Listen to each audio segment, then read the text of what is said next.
Today, I want to talk about the sun moving into Leo, where he'll be for the next month.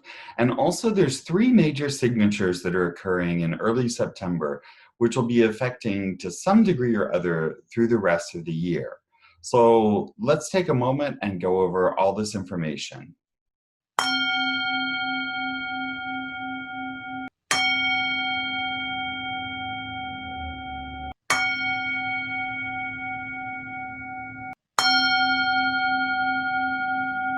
Hi, I'm Ramdas Sinclair. I want to thank you for watching my video. I hope you'll like and subscribe so we can keep in touch. So on August 16th, the sun will move into his own sign of Leo, and he will be there until the 16th of September. So when we look at the chart at the moment that he comes into the sign, several things emerge. So whenever the sun is in Leo, which only happens once a year, his best qualities can be on display. So those include the ability to have strong leadership, self-confidence, thinking of everyone the same because the sun treats all of us the same. So it's really a very egalitarian energy. It's also connected to higher spiritual realms, higher spiritual planes, so we can bring out our best selves, thinking of generosity, helping others. It increases our health and vitality. And it also gives the ability to manifest authority, leadership qualities, and some would even say a royal disposition because he is the king in the solar cabinet. So that involves a certain, a dignified image, restraint, things like that. So all of that, as we look at this in his own sign, that's kind of the benchmark of what he can do any year. And so then we start to look at, well, what about this year? What are specifically interesting about the moment he enters the chart? And the first thing we see is that Mars and Mercury are in what we call Gandanta positions in the chart. Now, the sun is also in Gandanta, but that's kind of by design. So we consider that, but that happens 3 times a year. But having Mars and Mercury at the same time in Gandanta can be very challenging. The Gandanta energy is confusing. It's kind of like a whirlpool. Gandanta actually means a knot. So it can be very blocking.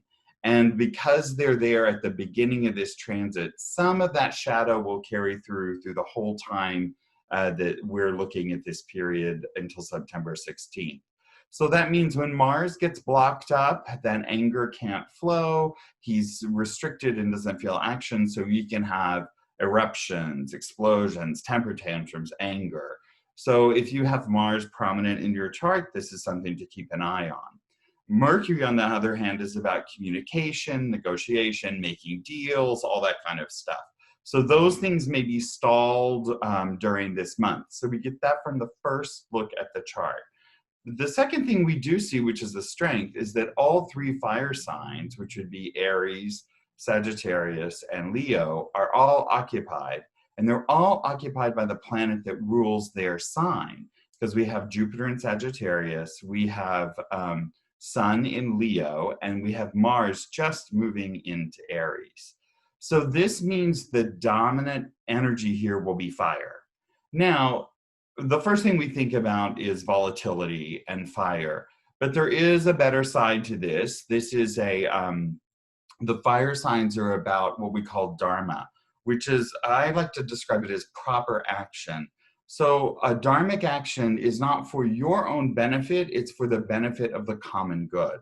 So this could be a very interesting energy to see it begin to manifest over this next month. They're also in the trines, which are very positive houses, and the trines mean progress, wealth. They're ruled by the goddess Lakshmi. And that's I think, oh, it's going to be great.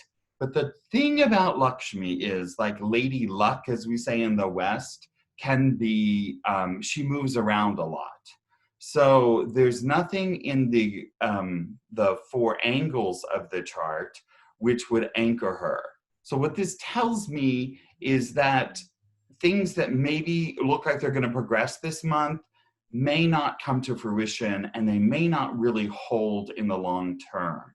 And layering this on top of the blocks of Mars and Mercury, we can see that there could be great promise, but it will have difficulty manifesting in a lasting way. The other thing is the sun is being aspected through the technique we call Rashi Drishti by Saturn and Mars. So not only is Mars frustrated and in a bad mood, while he is friends with the sun, he is going to be agitating him as well. Saturn is not a friend of the sun, they're enemies. So this means leadership is going to have a third kind of vein of frustration. And that's not only the head of companies and things like that, but we have to remember our sense of self-confidence and things like that is how the sun manifests in us. So it could be that we make a lot of plans this month, which would be good, but they may not really start to move forward. The other thing I want to point out is that starting September 7th through October 7th, the planet Ketu, which is about endings and frustrations, also related very closely to the virus, is going to be in a Gandanta, again, this knotted position. And he'll be there for a month, from September 7th until October 7th. This could be a really volatile time because he only changes signs once every 18 months. And during this same time, in the middle of it, he'll move signs, and Rahu, the planet opposite him, will also move signs. So this is it's a really time to really pay attention, especially with what's going on in the world right now. Do not relax your safety precautions for yourself and others from September 7th to October 7th. This is the time to wear your mask, wash your hands, all the stuff we're being told to do, social distance, because this could be a very kind of shaky time. The other thing I want to tell you is as the sun moves through, you can watch this. There's 3 transits he'll go through over lunar signs, which could really add a little more clarity as to what he's doing in his own sign. From August 16th until August 30th, he'll be more concerned with tradition and the status quo. He'll have to ask for help to get help. And so this would be, I mean, literally in our world today in the US, the government would have to ask scientists to help step in and take over and help lead the efforts for us to make any kind of progress. From August 30th to September 12th, there's going to be some discussion and things about new knowledge emerging and, you know, the proper use of it, proper distribution. This could really, as I'm thinking about COVID-19, this could be a vaccine. We may get closer to hearing something. Someone else may come up and there'll be a discussion about how do we equitably distribute this vaccine or more efficiently so that we really kind of meet our goals. This could all be, again, in the planning stage since the whole thing doesn't seem to mean fruition. And then finally, from the 12th of September through the 26th of September, the sun will be in his own lunar sign. And here there's a story about poisons being introduced and managed. So what I think we're going to see is that some of the damaging effects of the developments that have been under discussion for this month may come out. So this could be a negative side effect on medications, treatments, vaccines, things like that. So, or, you know, the safety efficacy trials could really be scrutinized closely during that time. Basically, there's the hot spots this month are August 16th, 17th, and 18th. This is when the sun moves in. Mars moves that same day. We've discussed that. There's Mercury moves the 17th. We'll discuss how all of that's shaking up. And then we have the new moon on the 18th, and that's at 2 degrees of Leo. And this is in the sign of the forefathers. So this is a time that you may want to start your own internal practice of asking your higher nature, prayer, meditation, things like that, to ask for guidance and assistance. It could be a great time for that. Then we jump ahead 2 weeks. Now Mercury is going to move in on August 17th, and it's a very quick pass through Leo. While he normally spends a month in a sign, he's going to be out through Leo in 2 weeks. He's moving very fast right now. Mercury likes to move fast, so this could be very good. but it's also going to mean that communication and understanding won't really be complete. It won't be fully explained. So just keep that on its own. In a way, it's good for Mercury to move through, but you have to remember there's always a payoff. Then on the August 31st and September 1st, on August 31st, we have Venus moving into Cancer. Then on September 1st, we have the full moon, which is at 16 degrees of Aquarius. And that is going to be a time where some secrets, some things like that may definitely be revealed, because Aquarius, often holds secrets and deep-seated things can come to light. And it's on that day that actually Mercury enters his own sign of Virgo. Now, Mercury's going to be great in Virgo because it's all about the details. It's getting things organized, getting things efficient, and getting things implemented. So this could be something we have to look forward to. Now, after that, in early September, we have 3 long-term effects that are kicking off. And these are the 3 major themes that are going to kind of be with us through the end of the year. The first one, as I mentioned, is September 7th through October 7th. Ketu is going to be in Gandanta. It's going to be finishing up all this shift that's been going on. Ketu indicates viruses, so this is going to be a key time. My hope is that after he moves out of it, out of Sagittarius and into Scorpio, we can start to understand what's happened better and maybe move forward away from the active first wave of this pandemic. On September 9th, Mars will turn retrograde. So this is the big thing. We have had a lot of challenges this year. Only 5 planets can retrograde. We had all of them actually retrograding. 4 of them have already retrograded. End of June, you'll remember, is when everything was going on. And now, before Jupiter and Saturn complete their retrogrades, Mars is going to start to retrograde. And he will be retrograded starting at 4 degrees Aries on September 9th. And then, so that means he's stationing from the 6th of September all the way through the 12th.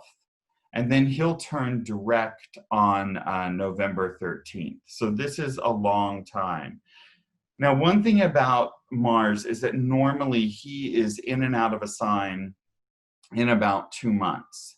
And he'll move in, he'll back up into Pisces, and then he'll go forward through Aries through February of next year.